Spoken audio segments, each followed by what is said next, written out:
मुख्यमंत्री डॉक्टर मोहन यादव ने आज ब्रिलियंट कन्वेंशन सेंटर इंदौर में आयोजित बैठक में जनप्रतिनिधियों एवं अधिकारियों के साथ इंदौर विकास की चिन्हित परियोजनाओं एवं इंदौर मेट्रो प्राधिकरण के प्रगति कार्यों की समीक्षा की।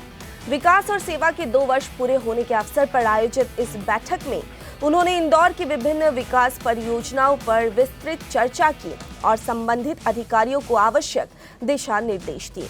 बैठक में उन्होंने कहा कि हमने इंदौर मेट्रो को भूमिगत करने और एलिवेटेड कॉरिडोर के निर्माण का निर्णय लिया है। शहर के विकास और जनता की सुविधाओं को ध्यान में रखकर इन विकास कार्यों को समय सीमा में पूर्ण कराने के लिए राज्य सरकार प्रतिबद्ध है।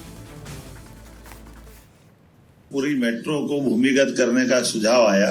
हमने सबने निर्णय किया कि जो सबको सुविधाजनक रहे, ज्यादा प्रभावी हो और इंदौर के विकास के लिए उसका प्रॉपर उपयोग हो जाए।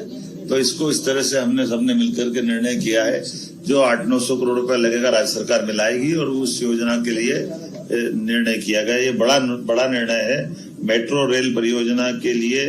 ये अभी तक की हमारी और समय सीमा के अंदर इसको करने का प्रयास करेंगे। अब तुरंत प्रारंभ कराने के बाद एक हमारा अपना मेट्रो परियोजना के अलावा एलिवेटेड कॉरिडोर का भी एक बड़ा प्लान है, जिसके आधार पर बीआरटीएस के हटने के बाद जो ट्रैफिक का सर्वे दोबारा करा के और थोड़ा वैज्ञानिक परीक्षण करने के साथ कई सारे अलग अलग मार्ग भी है, ट्रैफिक भी है, मेट्रो है, एलिवेटेड रोड के माध्यम से भी आज के समय में इसका रोटरीज भी है। तो ये एक समेकित ट्रैफिक प्लान बना करके इस ब्रिज को एलिवेटेड को तो चालू करना ही है, लेकिन इसकी जनता को कैसे ज्यादा लाभ मिल जाए, हमारे मार्ग में कहीं अगर उसको रोटरी बनाकर उतार सकते हैं तो उस तरह से भी, और यातायात की सुगमता की दृष्टि से, इसका दूरगामी दृष्टि से इसको अगर लंबाई बढ़ाना हो तो बढ़ाएं भी सही, ताकि ये इसकी प्रॉपर उपयोगिता अच्छे से कैसे नीचे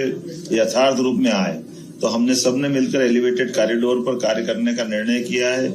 इसमें जंक्शन, आर्म स्थल, ऐसे कई विषयों को लेकर के एक छोटी बैठक और 2-4 दिन में करके जनप्रतिनिधियों के सुझाव के साथ वैज्ञानिक परीक्षण करते हुए इस काम को तुरंत करने का निर्णय भी किया है। मुझे लगता है कि ये हमारी यातायात से जूझते हुए शहर के दृष्टि से आने वाले 25-50 साल तक इस कठिनाई को कैसे हम हल कर लें, एक बड़ी परियोजना है। जिस बड़ी परियोजना पे आगे चलने के लिए हमने निर्णय किया। ये एलिवेटेड हो, मेट्रो हो, ये सब मिलाकर के यातायात से जुड़ी हुए विषय है।